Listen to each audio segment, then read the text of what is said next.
Corona వచ్చిందంటే ఒకప్పుడు భయపడిపోయేవారు. కానీ ఇప్పుడు అది ఓ మామూలు విషయంగా మారిపోయింది. 2 ఏళ్ల క్రితం కరోనా వస్తే దాదాపు 15 రోజుల పాటు ఐసోలేషన్‌లో ఉండాల్సొచ్చేది.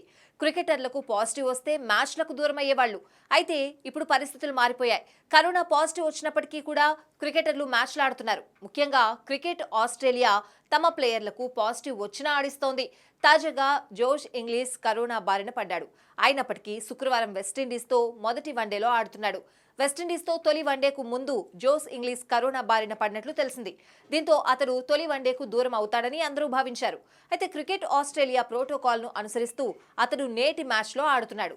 అతడు జట్టు సభ్యులకు దూరంగా ఉండడంతో పాటు ప్రత్యేక డ్రెస్సింగ్ రూమ్ను ఉపయోగిస్తున్నాడు. కాగా జోస్ మైదానంలో ఉన్న ఫోటోలు ప్రస్తుతం సోషల్ మీడియాలో వైరల్గా మారాయి. కాగా కరోనా పాజిటివ్గా వచ్చినప్పటికీ మ్యాచ్ ఆడుతున్న మూడో ఆస్ట్రేలియన్ ప్లేయర్ జోస్ ఇంగ్లీష్ కావడం గమనార్హం.